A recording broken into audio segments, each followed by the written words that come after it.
Hello, and welcome to School Notes. I'm Paul Rowe. Spring has sprung. Well, sort of. The weather is cooler than what we're used to for spring in Hampton, but regular springtime activities continue to take place.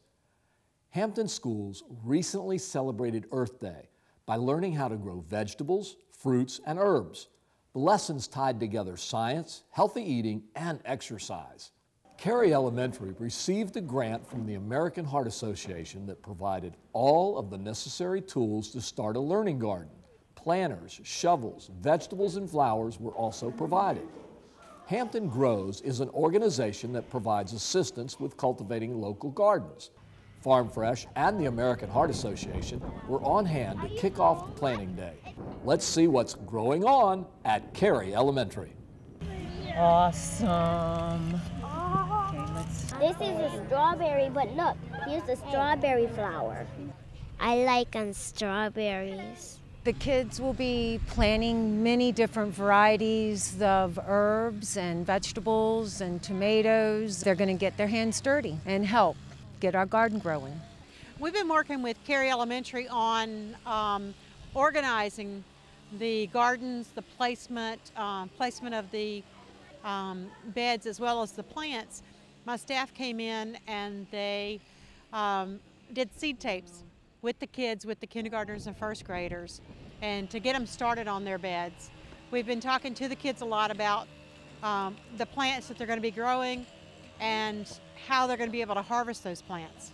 I was planting some bagels. Took the shovel and I digged the hole so it's big, and then this lady came and take this plant and she put in the hole, and then we put the hole back together on the plants.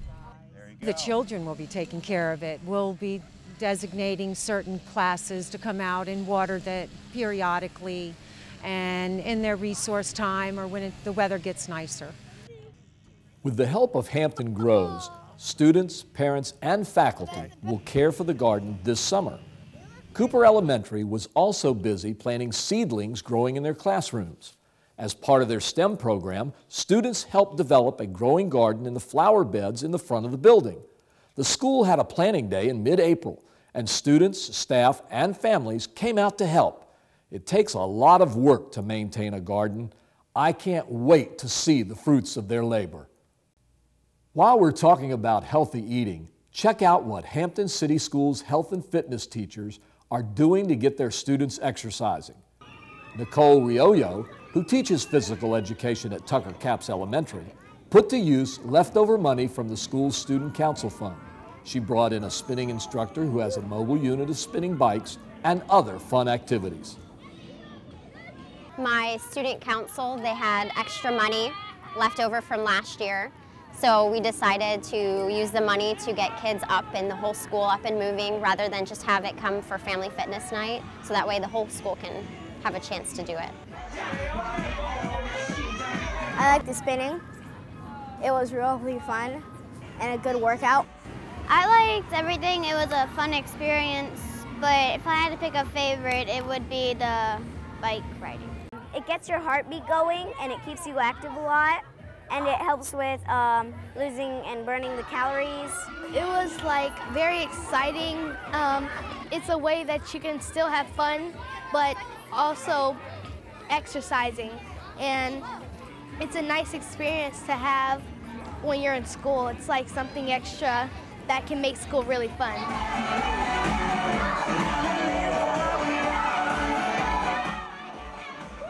His name is Randy O'Neill for Virginia's for Education, and he renovated this big trailer and has all different size bikes in there. He has adaptive bikes for the little kids all the way up for the adults. They've been having so much fun and they don't even realize that they're exercising.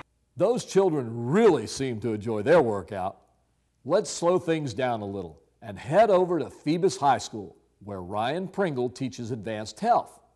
The class covers injury prevention, human anatomy, strength, and flexibility. Noah Favre is the owner of Tribal Yoga in Hampton and volunteered to teach a yoga class to Coach Pringle's students. Favre taught students about the beginnings of yoga, and how a healthy diet and lifestyle can be rewarding. While the class took place in the gymnasium during other active classes, students were still able to feel the results of deep stretching.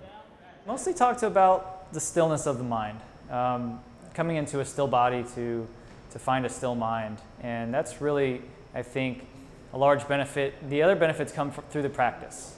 So they're gaining their flexibility through the practice, and I'm sure that they felt that through the practice. They're gaining strength through the practice. They're also gaining a mind-body connection. But then also through that, and the importance of breathing and moving with intention, and the importance of stillness, coming into a pose and finding stillness, and being able to shut down all the thoughts that are going on in a monkey mind, to be able to move with mindfulness. Now challenge yourself by lifting the palms and see if you can fly a little bit higher. Yes, this is my first time, and while I was doing it, you know, it was very, very relaxing to my body, as well as when put me in a different state of mind, and very soothing. It's like this feeling you get after a workout, and you can get it from yoga as well. It's very relaxing. It was good. I feel calm and collective, and yeah, I feel calm. Well, I've been wanting to come out to the high schools and teach yoga. I feel like I would have liked to have it in my high school whenever I was in sports, and stressed with tests and things like that, classes. And I was lucky that Mr. Ryan Pringle talked to me just early this week and asked if I would maybe come out and teach a class.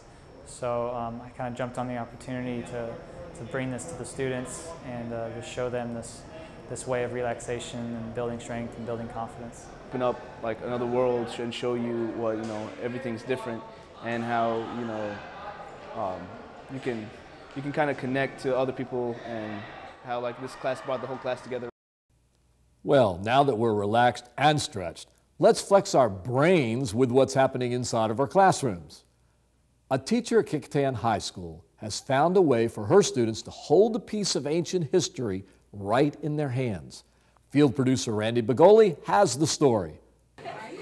Okay, well, last time we began looking at ancient coins. Recently, Kecoughtan High School's Latin class students took part in an Ancient Coins for Education project, getting their hands on and studying Roman Empire coins from the 4th and 5th century.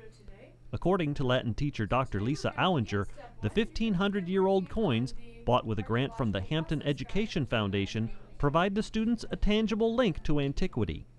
I like to emphasize to them that they are handling something that first may have been in the hands of someone who was living around 300 or 400 Common Era. Or it may have been in the hands of a gladiator, a slave, a market woman, someone. Just sort of gives me shivers to think about it, passing it down. The first year I tried this activity, I let students take the coins to the restrooms to do them, and one student dropped it down the sink. The students cleaned, studied, and documented their coins, learning about Roman history and culture along the way. I don't think I really touched anything this old before, so. My coin has Romulus and Remus and the she-wolf on it. Romulus and Remus are the founders of Rome. After examining the coins, the students turned to modern research methods, and with a little luck, many were able to identify their specific example and discover more information. Well, this also is a major piece of detective work that they are doing. They are getting a coin that they know nothing about. They're reading the Latin, deciphering the Latin on it, and they're using all the clues to figure out several things. They're trying to figure out who is represented on it, where it was made, and when it was made. This is the third year Dr. Allinger has used the program in class. This year, the grant provided around 60 coins for her students. It's so ancient and something that like I've never even thought about before, and it's just, I think it's amazing that you can like get in touch with that part of history through these coins. For Hampton City School Notes, I'm Randy Bagoli. Another exciting part of that story is the students get to keep the coins at the end of the project, taking a piece of history home with them. What a unique item to share with people.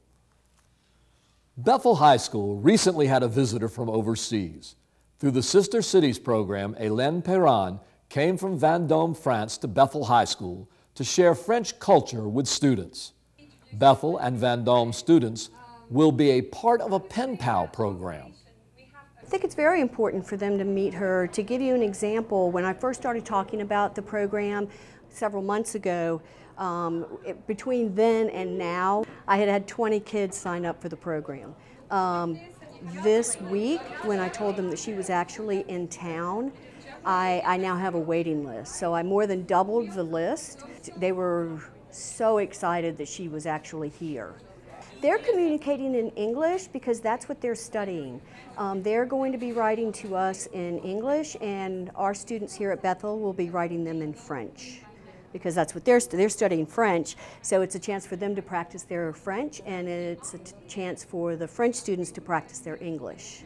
Apart from emails, I would like to also develop other types of exchanges, whether group trips from America to Vendôme or trips of French students to Hampton.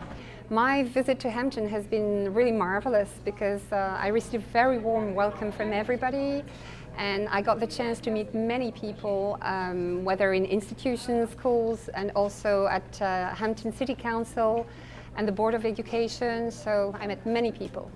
And it's not my first visit in the States, it's actually my 4th visit. I also visited New York, Louisiana, Alabama, and Michigan. So I have every time a very different picture of the States, and it shows me its diversity. Okay, and Virginia is a very, very pretty state with all those natural spaces I enjoy. I really appreciate it. I didn't even expect this much. I just thought I didn't even know what it was initially. I figured that it was somebody from France just to come and check our class out, but she really informed me on a lot of stuff about France. And actually, she really persuaded me to go maybe to France to learn, study art, and a lot more things. So that's really nice. I learned about you know, how their system is and how they are taught, and it's a lot different from here. And I think we could learn a lot from France. Our next story takes us to Syms Middle School, where we meet a group of young ladies who have very big hearts. Social studies teacher Athena Savangi was approached one day by the girls and asked to oversee their club. Homeless Care Club has been gathering food and personal items for the homeless and bagging them for distribution. Deshabel Rodriguez got the idea when she and a friend saw a need for help in the community. It came from just walking on the street and seeing people who don't have what I have. So I just thought I could take the time to try and help them out so they can have as much things as we have. Although we can't give them a home, we can give them food and things to eat and stuff. They need things like what you need, like water and shelter and place to stay, food. I've never had students ask me to be a sponsor for them to do something for homeless or anyone that is in need. I was actually kind of proud that it had hit home to them and that they wanted to do that. The girls have also been working on another project for veterans. The entire Syms 7th grade class went to Washington, D.C. to visit the Veterans Memorial. They met up with veterans from Kansas to give them flowers that the Homeless Care Club made for them. If you're interested in donating items to the club, please contact Athena Savangi.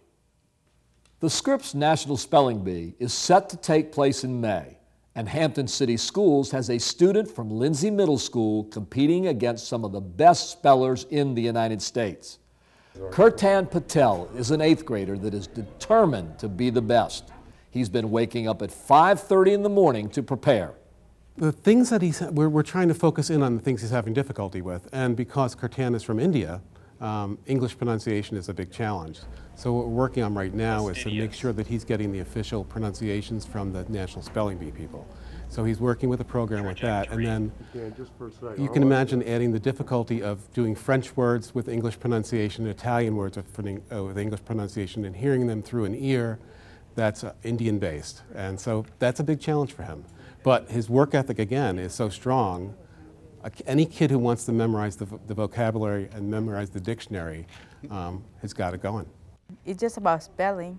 You don't got to care about other people standing by us. You got to have more concentration because we don't got that much day to study the whole dictionary and the list they give us and vocabulary. I just try to memorize that is this the correct word, and until then I ask them for definitions, sentences and stuff. Then I spell it. As soon as I think that this is the one, I spell it. And one of the things, when he knows how to spell a word, he tends to speed up a little bit. So over the year, you know, he's been working on his strategies and things of that nature. On a typical day, he'll work through at least 120 words. He came to me last week and said, so how can you've heard that the vocabulary is going to be part of the Scripps spelling bee. And I said, yeah, I heard that on the radio. And so he presented it to me as a problem and a possibility that he might be able to learn all the definitions of all the words in the dictionary. So when we were figuring that out, we counted up how many words were on each page, we multiplied the number of pages, we came out with he'd have to work on probably 400 words per day. And I think he doesn't think that's a problem. His aspirations are very high. So when we had a student last year go to DC for the Nationals, it really created a buzz in our 6th and 7th graders who ended up being 7th and 8th graders this year. So that was one of the things that we created last year, a you can do it too type feel around the school. I just take my time and spell it. I feel very excited and great to go there. It takes a lot of discipline to say you're going to learn 400 vocabulary words a day. I'm just grateful for spell check. You might recognize Kecoughtan for winning first place in the Martin Luther King Jr. Essay and Oratory Contest in February. We'll be keeping a close eye on his progress. Recently, Hampton City Schools was recognized for being a Best Community for Music Education for the 2nd year in a row. The National Association for Music Merchants gave the designation to 307 school districts out of 2,000 applicants in the United States.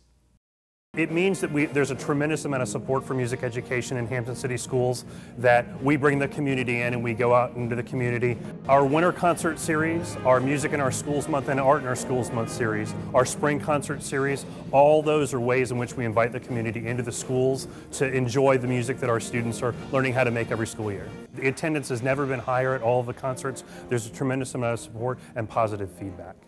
Exposing students to all genres of music is a part of why Hampton schools excel in music education.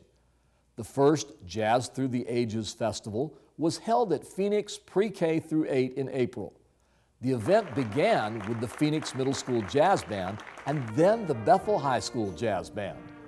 Additional performances included the Hampton Select Jazz and Ironmonger's Jazz Band to show the progress of the jazz music through the ages. Some of the band directors got together in Hampton and we discussed how great it would be to grow jazz, number one, in the city, and number two, how to show the kids how good it can be.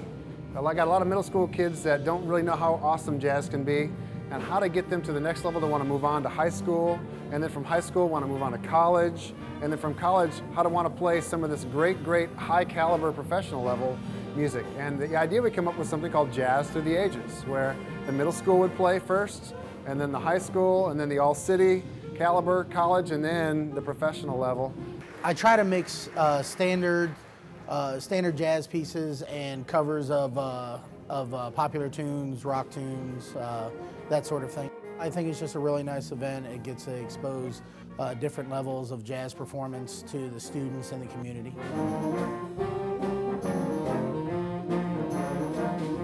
I like how it has different beat, and it just adds a little funk to everything, and how it just makes music better and funner, and it just makes things fun to dance with. And the people in the jazz band enjoy it, and we all have fun with doing what we do. So we love jazz band. I play the trumpet, and it's a very interesting instrument, but I have fun playing the trumpet. I picked it up. I started playing when I was in 6th grade and been playing it since, and it's fun. I'm growing to really like it and want to do it when I go to college and stuff, so I like it. I love my instrument. Here's an update on the Phoebus Robotics Club, the Phantom Mentalist. They went to Baltimore in mid-April to compete in the first robotics competition. The team placed 23rd out of 64 teams. The club has 28 students from all grade levels participating. Organizational development is a department within Hampton City Schools that offers professional development opportunities to all its employees. Joan Davis is the coordinator for the department and said that there were more than 13,000 professional development opportunities available last year to Hampton City School employees. That's equal to over 81,000 hours of college classes and workshops. Now, we tend to work with a lot of different colleges, and it's a good thing to form those partnerships with them because it helps our people get a lower tuition rate. It also helps us know what kinds of courses they're taking and that they do meet the state requirements. I've found that we work with a lot of the colleges in this area. We have a partnership with the University of Phoenix. There are colleges that are sending me things all the time asking me to please let our employees know that these courses are available. And as long as they're accredited and they're acceptable, then I'm going to advertise that and say, here's something else you might want to try. As you can see, the learning never stops for teachers and school employees. It was a beautiful day for baseball where a field dedication was held at Kecoughtan High School for former longtime boys baseball coach Buddy Denton. Denton coached for 27 years and had a record of 365 wins and 168 losses. Denton once competed for a state title but lost in a close, hard-fought game. Current Kecoughtan coach Brett Wheeler and others came up with the idea to dedicate the field to his former coach. To watch him and watch how he's respected by people, watch how he deals with people, watch how he builds relationships, and how many people he's touched throughout his times as a teacher, throughout his times as a coach. Just there's no other thing to do but to name the field after him. Words can't explain what an honor it is. I've been gone from Kecoughtan High School for a long time, and there's so many new people and new faces, and you'd like to think that they don't ever forget you, but sometimes you're not sure after you've been away for so long. To be quite honest with you, my career here at Kecoughtan has had so many wonderful moments. It would be impossible for me to zero in on any one or two moments. The game of the week featured boys baseball teams Phoebus and Bethel. Bethel shut out Phoebus 7-0. The winning Bethel pitcher was Ian Benner, and Taylor Moody went 1 for 2 with 3 RBIs. Phoebus's Trevor Gear and James Voris went 1 for 2. You can catch more baseball and softball games on the local sports channel this spring. And if you're wondering what I'm doing out there, I do color commentary for high school sports on our local sports channel, LSC. Be sure to check it out if you haven't already. When I'm not on TV, I'm a social studies teacher at Jones Magnet Middle School.